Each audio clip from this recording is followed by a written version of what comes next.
وعلى عثمان شهيد دار ومحرابه وعلى علي المشهور بحل المشكل من العلوم وكشف نقابه وعلى آله وأصحابه ومن كان أولى به وسلم تسليما وبعد. Jamaah salat maghrib, ikhwani wa akhwati fiddin, a'azzakumullah. Alhamdulillah, pada kesempatan malam kali ini di malam Sabtu ya, tanggal 20 berapa ini? 8 ya.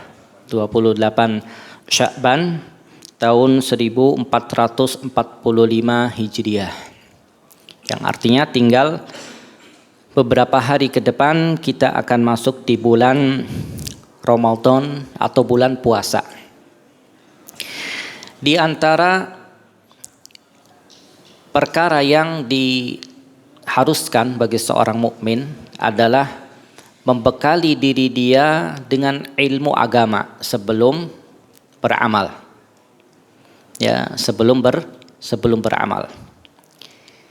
Berkata Umar Ibn Abdul Aziz rahimahullah, beliau mengatakan, man abadallaha bighairi ilmin, barang siapa yang beribadah kepada Allah subhanahu wa ta'ala tanpa ilmu,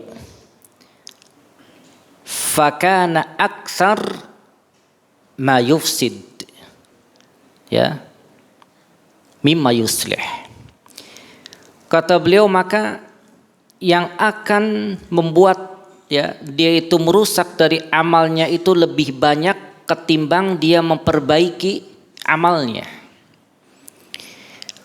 Artinya ibadah yang dilandasi dengan ilmu maka tentu akan banyak ya perbaikan pada diri dia. Ya, beda dengan orang yang beribadah tanpa ilmu. Kalau bahasa kitanya banyak ngerusaknya. Ya, banyak ngerusaknya. Maka seorang ulama yang disebutkan ya Amru ibn Qais rahimahullah di kitab Lataif al-Ma'arif ya yang disebutkan oleh Al-Imam Ibnu Rajab Al-Hambali rahimahullah, beliau mengatakan, tuba liman aslaha nafsahu qabla Ramadan. Beruntunglah bagi seseorang yang memperbaiki dirinya sebelum bulan Ramadan. Ya, ini ya penting. Kenapa? Karena diantara salah satu ya cara agar kita memperbaiki diri kita ya tentu dengan ilmu agama. Dengan ilmu agama. Nah, diantara ilmu yang sudah kita bahas ya berkaitan dengan Ramadan dari beberapa majelis, dari keutamaan puasa, kemudian keutamaan bulan Ramadan, kemudian aqsamun nas ya, pembagian manusia di bulan Ramadan, ada yang boleh berbuka, ada yang ya tetap berpuasa, itu sudah kita bahas ya di beberapa majelis, baik di beberapa pekan kemarin atau di bulan kemarin ya, di Ba'da subuh ya, di pekan 1, 3 dan 5. Nah, yang akan kita bahas ya pada kesempatan kali ini adalah tentang keadaan para sahabat radhiyallahu anhum dengan Al-Qur'anul Karim. Ya. Kenapa hal ini penting untuk kita ketahui dan kita bahas? Yang pertama, karena Al-Quran itu diturunkan di bulan Ramadan. Ya, syahrul Ramadan allazi unsila fihil Quran. Itu surat apa itu? Ayat berapa? Ya, 185. Inna ansalnahu fi lailatul qadar. Inna ansalnahu fi lailatin mubarakah inna kunna munzirin. Yang kedua, karena Al-Quran itu Allah turunkan kepada Nabi kita Muhammad sallallahu alaihi wasallam di tengah-tengah para sahabat radhiyallahu anhum.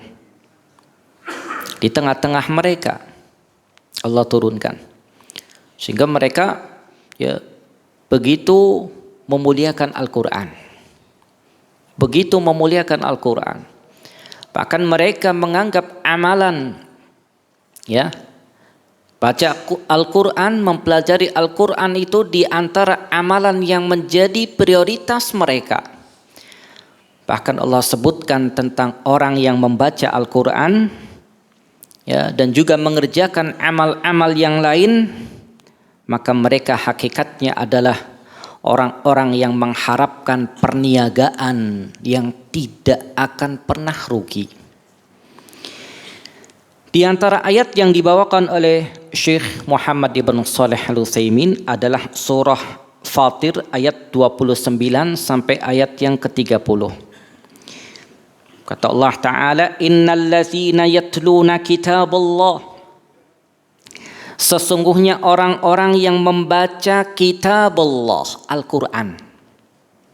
Dan ingat ya, orang yang punya adab dalam membaca Al-Quran itu tahu waktu dan tahu tempat.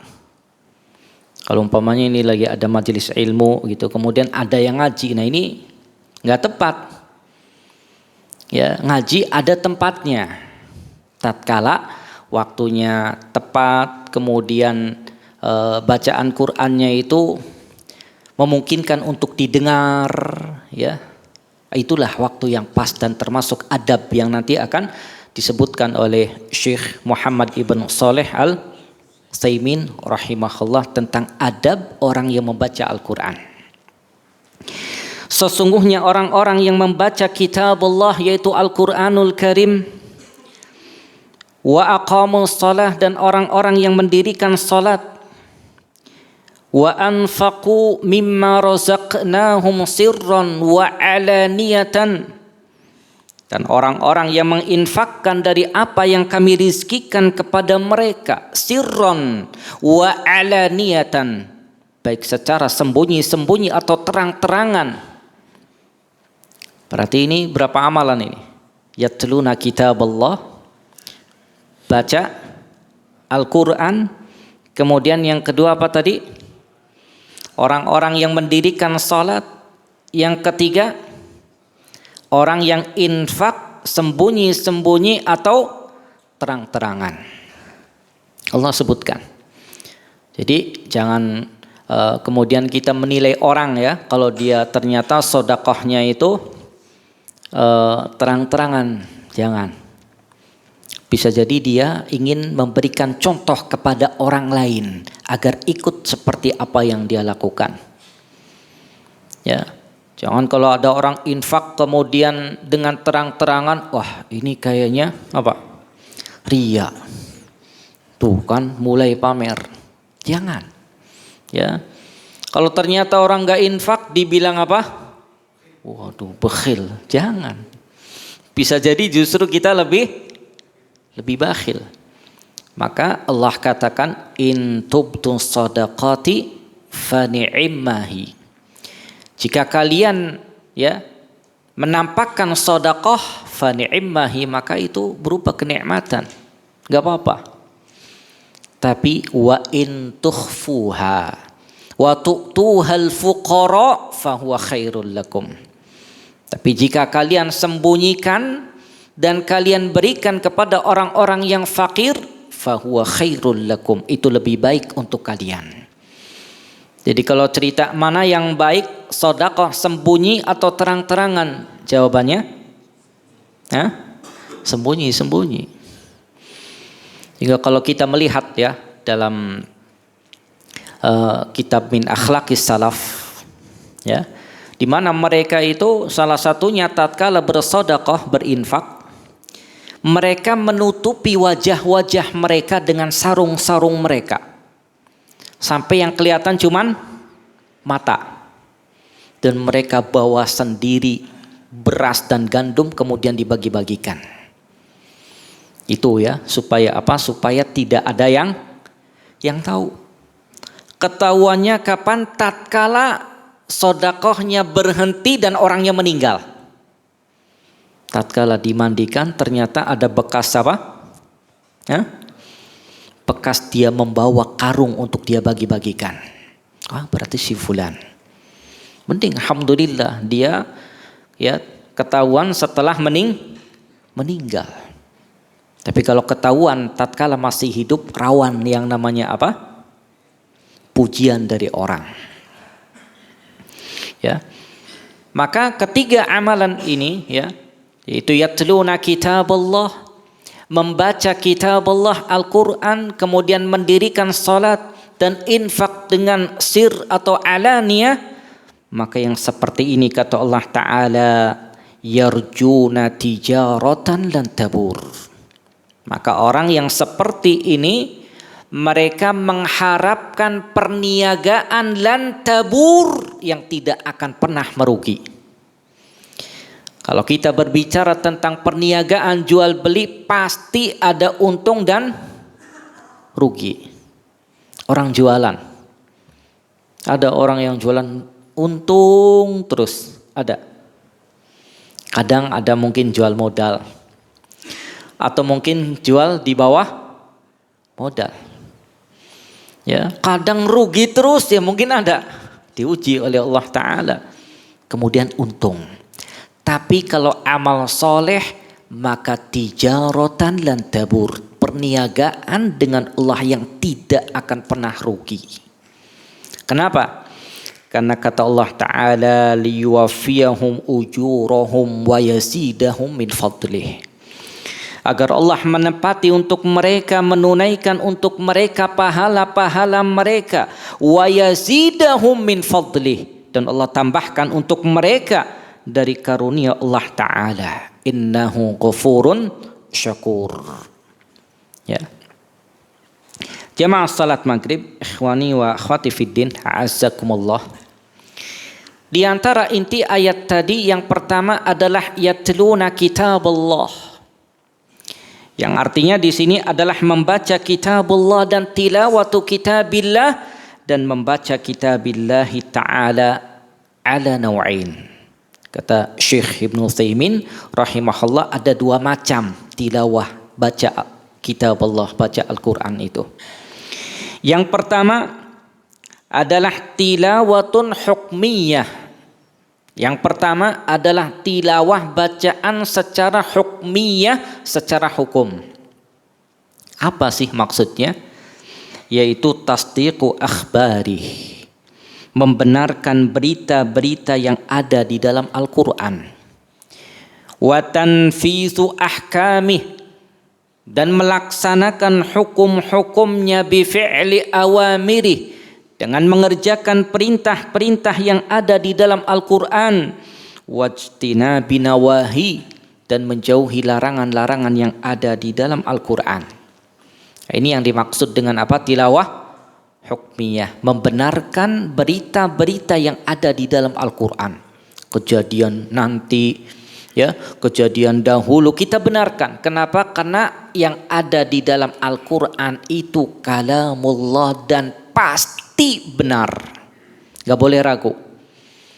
Ya, kita benarkan.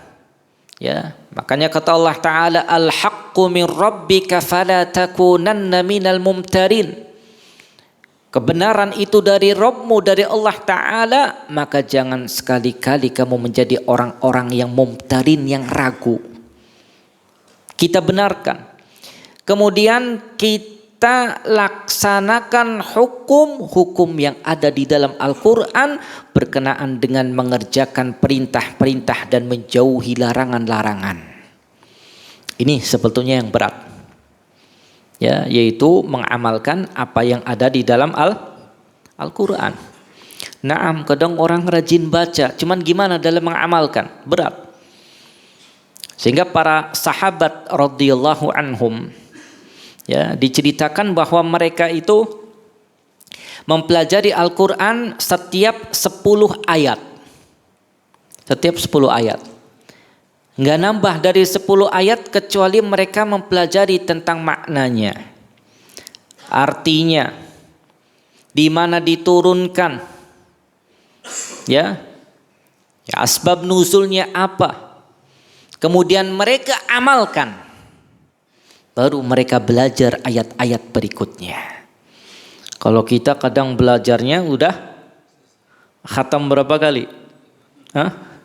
Mungkin berkali-kali ya. Tapi untuk pelaksanaan hukum dan mengamalkannya kurang maksimal. Kemudian yang kedua ya, macam yang kedua dari tilawah adalah tilawatun lafziyah, tilawah lafaz, yaitu qiraatu bacaannya. Nah ini ya, kalau kita sebutkan nas ya di dalam Al-Qur'an dan hadis ya berkenaan dengan tilawah ya, bacaan Al-Qur'an, maka nasnya banyak. Di antaranya adalah hadis yang dikeluarkan Imam Bukhari dari sahabat Utsman ibn Affan radhiyallahu an. Sahabat Utsman ini khalifah yang keberapa?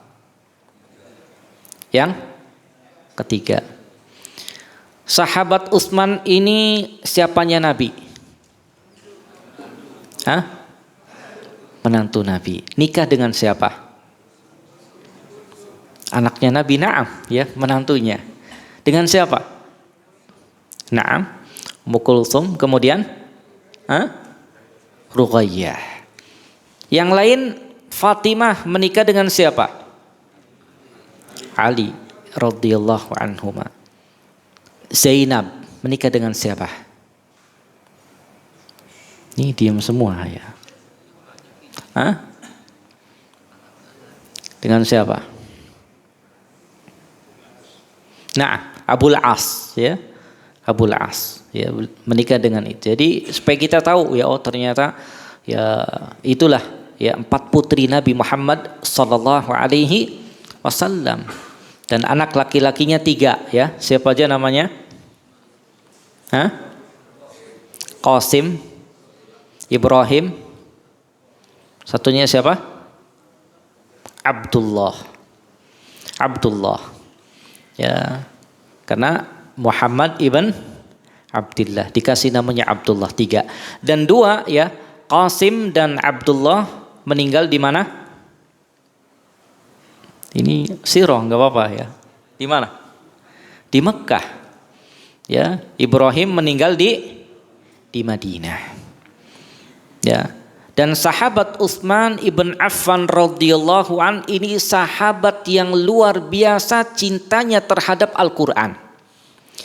Bahkan diriwayatkan beliau tatkala dikepung rumahnya oleh ya kelompok Khawarij yang kemudian membunuh beliau, itu mushaf selalu berada di tangannya dan beliau sedang dalam keadaan membaca Al-Quran.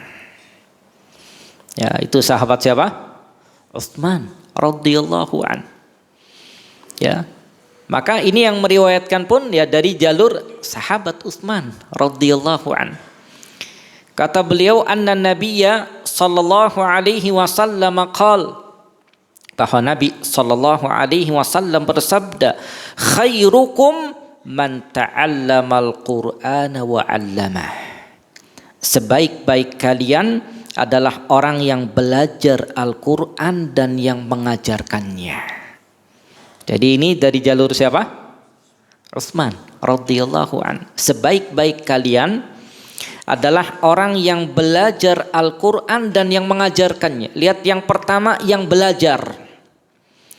Kenapa? Karena nggak mungkin dia mengajar sebelum dia belajar.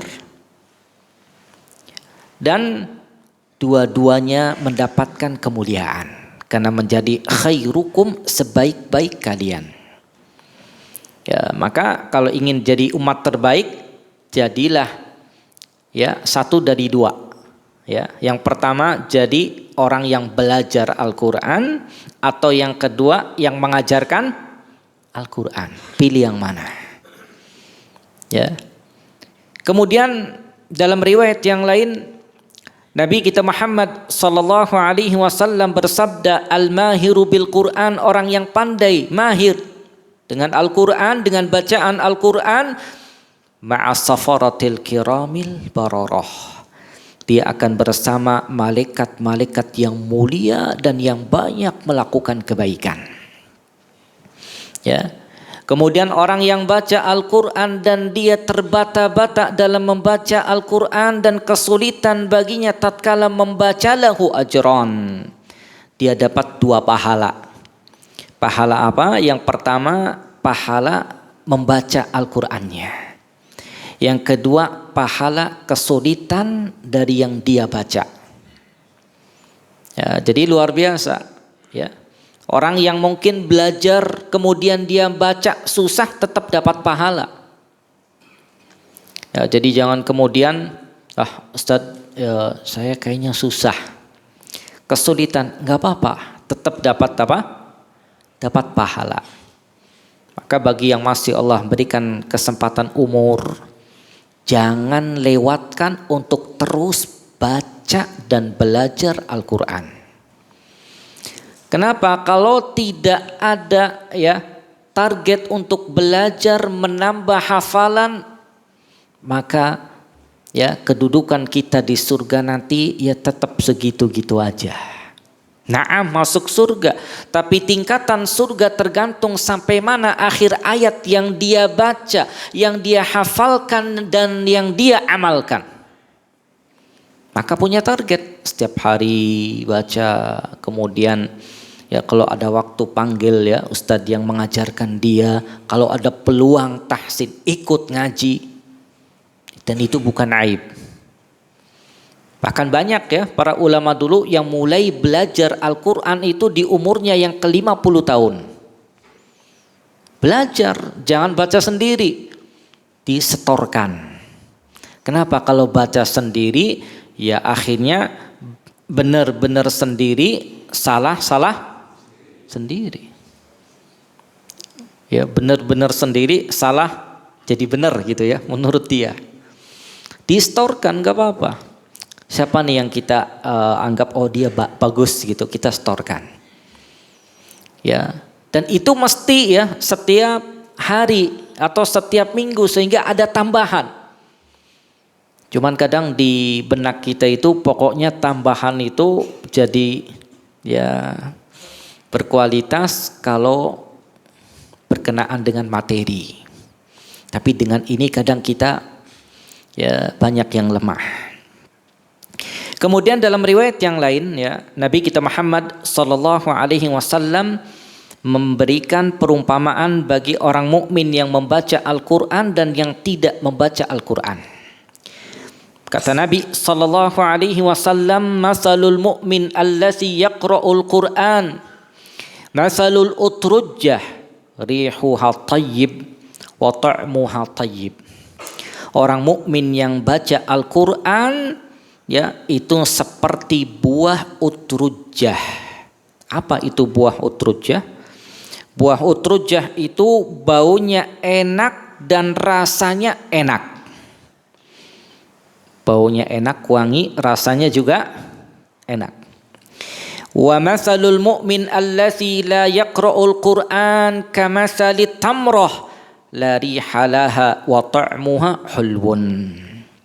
Dan perumpamaan mukmin yang tidak baca Al-Quran, karena mukmin itu ada yang baca Quran, ada yang enggak. Ya, coba anda tanya sama antum, yang hari ini belum baca Al-Quran, acungkan tangan. Hah? Insyaallah udah semua ya. Karena paling tidak antum baca Al-Quran di waktu sholat. Nah, yang sholat berarti sudah baca Al-Quran. Karena waktu terbaik seorang hamba baca Al-Quran itu di sholat. Ya, apalagi kalau antum tambah di luar sholat. Antum sholat, antum baca. Ya, kemudian sholat sunnah juga antum baca Al-Fatihah, kemudian surat antum baca. Alhamdulillah. Tapi gimana yang tidak salat? Ya. Maka perumpamaan mukmin yang tidak baca Al-Qur'an, kata Nabi sallallahu alaihi wasallam, kamasalit tamrah. Ya, seperti buah kurma yang sudah matang. Ya. Apa sifat kurma itu? La rihalaha, tidak ada baunya. Ini mungkin bagi yang penjual kurma, nanti besok dibuka kurmanya kemudian dicium, ada baunya enggak? Ada enggak? Enggak ada. Datar, enggak ada baunya kecuali dikasih aroma. Enggak ada aromanya. Tapi rasanya manis, itu kurma. Maka orang mukmin yang tidak baca Al-Qur'an seperti buah kurma. Ya. Kemudian dalam riwayat yang lain Nabi kita Muhammad sallallahu alaihi wasallam bersabda, "Iqra'ul Qur'an, bacalah Al-Qur'an, fa innahu ya'ti yaumal qiyamah syafi'an li ashabi." Bacalah Al-Qur'an karena Al-Qur'an akan datang pada hari kiamat syafi'an, sebagai pemberi syafaat bagi orang-orang yang membacanya. Ya, kemudian dalam riwayat yang lain kata Nabi, "Afala yaqdu ahadukum ilal masjid?" Tidakkah salah satu di antara kalian bergegas untuk menuju ke masjid kemudian belajar atau membaca 2 ayat dari kitabillah atau 3 ayat, itu lebih baik baginya daripada tunggangan yang mahal. Ini kata para ulama menunjukkan afdolnya baca Al-Quran dan belajar Al-Quran itu di masjid. Afdolnya di mana? Di masjid. Ya. Bahkan dalam riwayat yang lain, orang-orang yang senang berkumpul di masjid, kemudian membaca kitab Allah, mempelajari kitab Allah, pasti akan Allah turunkan kepada mereka ketenangan. Nabi kita Muhammad sallallahu alaihi wasallam bersabda, "Majtama'a qaumun fi baitin min buyutillah." Tidaklah berkumpul suatu kaum di rumah dari rumah-rumah Allah Ta'ala. Apa yang mereka lakukan? Yatluna kitab Allah, membaca kitab Allah, baca Al-Quran. Wa yatadarasunahu bainahum, dan saling mempelajari di antara mereka. Illa nazalat alaihimus sakinah, melainkan akan turun kepada mereka ketenangan. Lihat, orang-orang yang ingin tenang datangnya ke masjid untuk apa? Baca dan mempelajari Al-Quran, diantaranya di majelis ilmu. Tenang hatinya, pikirannya pun jadi apa? Jadi enak, karena ketenangan yang Allah berikan. Dan ingat, ketenangan itu yang menurunkan dan yang memberikan Allah Ta'ala, bukan materi, bukan harta. Wallazi anzala sakinata fi qulubil mu'minin. Dia Allah Ta'ala yang menurunkan ketenangan pada hati-hati orang-orang yang beriman. Liyazdadu imanan ma'a imanihim, agar bertambah iman mereka. Ya, dan gak jadi jaminan orang tambah banyak harta tambah tenang. Ya, antum dikasih uang sedikit tenang, sama dikasih uang banyak tidak tenang, pilih mana? Waduh, ya itu bukan pilihan ya, fulus banyak tapi tenang ya, enggak. Antum fulus banyak, tanggung jawabnya besar. Kalau sudah sampai nisab, wajib keluar zakat. Antum dikejar-kejar sama orang yang menerima zakat. Ya, itu berat. Belum lagi nyimpan uangnya di rekening, takut di apa rekeningnya? Dibobol. Taruh di rumah, baru keluar dari rumah pikiran apa? Waduh, jangan-jangan fulusnya nanti nggak tenang. Ya, maka antum fulusnya jangan banyak-banyak. Ya. Karena khawatir nanti tidak tenang. Lihat Nabi Muhammad sallallahu alaihi wasallam ya, di rumahnya itu beliau nggak nyimpan harta, tapi menjadi orang yang paling tenang hatinya, paling bahagia. Ya, kenapa? Karena mengharap Allah Subhanahu wa taala dan mengharap apa yang ada di sisi Allah taala. Tidak hanya ketenangan yang Allah turunkan kepada mereka, wa ghasyiyatuhumur rahmah, dan Allah liputi mereka dengan rahmat Allah taala, wa haffathumul malaika, dan malaikat-malaikat menaungi mereka. Ya, wa dzakarahumullahu fi man indah, dan yang lebih tinggi dari itu Allah menyebut nama mereka ya di depan makhluk-makhluk yang ada di sisi Allah Ta'ala. Fulan, fulan, fulan. Senang.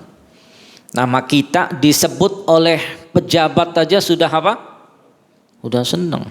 Apalagi disebut sama Sang Pencipta Allah Subhanahu wa Ta'ala.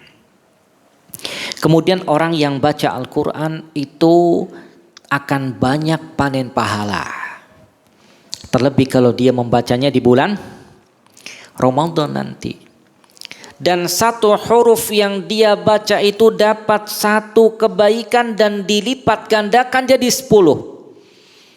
Nabi kita Muhammad sallallahu alaihi wasallam bersabda, "Man qara'a harfan min kitabillah falahu bihi hasanatun wal hasanatu bi asyri amsalha." Barang siapa yang membaca satu huruf dari kitabillah, maka baginya satu kebaikan, dan satu kebaikan dilipat gandakan 10 kali lipat. Aku enggak mengatakan kata Nabi alif lam mim satu huruf, tapi alifnya satu huruf, lamnya satu huruf, mimnya satu huruf. Jadi kalau antum baca alif lam mim itu berapa huruf? 3. Berapa dapat kebaikan? 30, panen pahala. Ya. Jemaah salat maghrib yang dirahmati oleh Allah Subhanahu wa Ta'ala. Kemudian yang berikutnya ada ya beberapa surat yang memiliki keutamaan. Ya, yang disebutkan oleh ya, nas dan riwayat-riwayat. Yang pertama surah Al-Fatihah. Surah Al-Fatihah ini adalah ya surat yang paling agung yang ada di dalam Al-Qur'an. Jadi kalau antum ditanya surat apa yang paling agung di dalam Al-Qur'an, jawabannya apa? Al-Fatihah. Nabi kita Muhammad sallallahu alaihi wasallam bersabda, "La u'allimannaka a'zama suratin fil Qur'an." Ini Nabi berkata ya kepada Sa'id ibn Al-Mu'alla radhiyallahu an. Aku akan mengajarkanmu, memberitahumu ya tentang surat yang paling agung di dalam Al-Qur'an, yaitu Alhamdulillahi Rabbil Alamin. Ya. Kemudian yang berikutnya surah Al-Baqarah. Ya, di antara keistimewaan surat Al-Baqarah ini adalah syaitan akan lari dan tidak akan masuk ke rumah yang dibacakan surat itu. Nabi kita Muhammad sallallahu alaihi wasallam bersabda, "Innal baital ladzi tuqra'u fihi suratul Baqarah la yadkhuluhu syaitan." Sesungguhnya rumah yang dibacakan di dalamnya surah Al-Baqarah, syaitan tidak akan masuk rumah itu. Kenapa? Ya. Terlebih di dalamnya ada ayat kursi. Jadi terus dibaca. Ya, maka bagi yang ya, merutinkan baca itu di waktu malam, maka terus akan Allah jaga sampai pagi. Jadi antum sebelum tidur pun ya dianjurkan baca apa? Ayat kursi. Di rumah antum baca surah Al-Baqarah, di tengah rumah, di depan rumah, di kamar baca.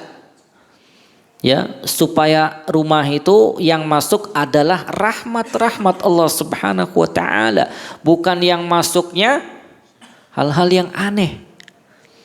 Kenapa Ustaz, ke rumahnya kayaknya aneh Ustaz? Nah, antum baca Quran enggak? Enggak.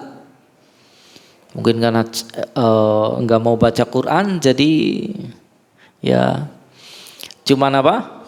Murhotal. Orangnya lagi apa? Tidur. Ini yang ngajinya mana tidur. Ya.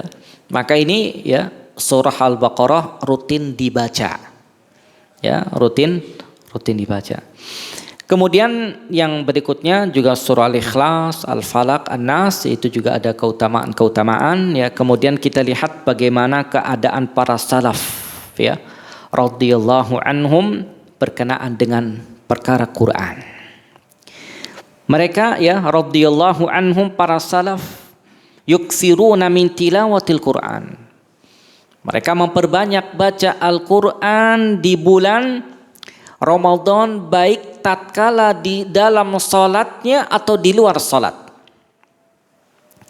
Al-Imam Zuhri rahimahullah, idza dakhala Ramadan, Imam Zuhri, tatkala masuk bulan Ramadan, kata beliau, innama huwa tilawatul Quran wa it'amu ta'am.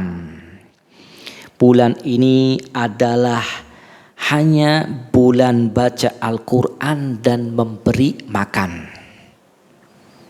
Ya, bulan baca Al-Quran dan bulan memberi makan.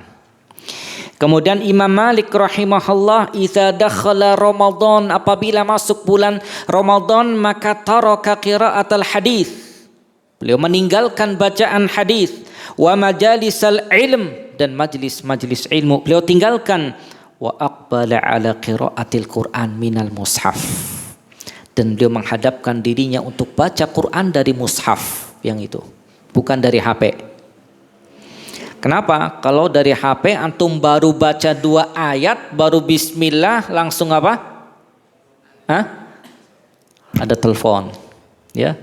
Kemudian antum angkat dulu teleponnya. Ini gimana? Antum lagi baca Al-Quran, ya, ini kalamullah, kemudian Al-Qurannya ditinggal, ngangkat suara manusia. Ya. Maka beliau, ya, Imam Malik fokus, ya, dengan mushaf, dan beliau menghadapkan dirinya untuk baca Quran.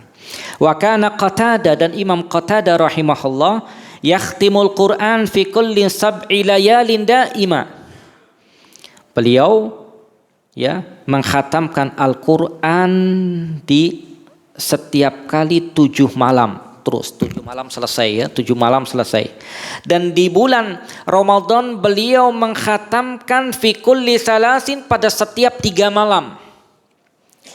Dan di 10 malam terakhir beliau mengkhatamkan fi kulli lailah, setiap malam.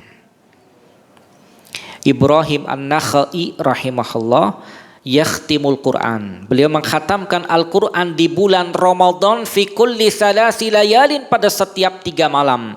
Dan di 10 malam terakhir beliau mengkhatamkannya fi kulli lailatin, pada setiap 2 malam khatam lagi. Wa kana al-Aswad rahimahullah, dan Aswad juga membaca Al-Quran semuanya fi lailatin, pada 2 malam. Ya, maka kata Syekh Ibnu Utsaimin rahimahullah, maka ikuti mereka, haulail akhyar, orang-orang yang terbaik. Ikuti jalan mereka, ya, berusaha untuk menyusul seperti apa yang mereka lakukan. Gunakan waktu-waktu yang ada nanti untuk mendekatkan diri ilal azizil ghafar, kepada Allah Subhanahu wa taala. Kenapa? Karena umur kita itu akan dipercepat dan akan berjalan dengan singkat. Wal auqat, dan waktu-waktu itu akan berjalan seluruhnya, ka'annaha sa'atun bin nahar, seperti, ya, waktu yang sebentar di waktu siang, sebentar waktu itu. Maka beliau kemudian menutup doanya dengan mengatakan, Allahumma rzuqna tilawata kitabika 'alal wajhi allazi yurdika 'anna, wahdina bihi subulas salam, wa akhrijna bihi minal dhulumati ilan nur, waj'alhu hujjatan lana la 'alaina ya rabbal alamin. Allahumma irfa' lana bihi darajat, wa anqidhna bihi minad darakat, wa kaffir 'anna bihi sayyi'at, waghfir lana wa liwalidina wa li jami'il muslimin birahmatika ya arhamar rahimin. Wa sallallahu wa sallama ala nabiyyina Muhammadin wa ala alihi wa sahbihi ajma'in. Ini ya pembahasan yang semoga bermanfaat agar kita lebih termotivasi lagi, ya, untuk lebih, ya, terutama dalam membaca Al-Quran, ya. Punya target nggak apa-apa, 1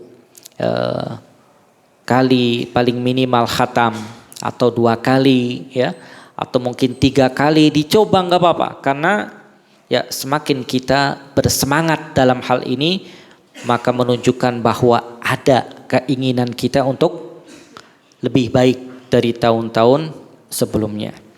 Demikian, semoga bermanfaat. Subhanakallahumma wa bihamdika wa nashhadu an la ilaha illa anta wa nastaghfiruka wa natubu ilaik.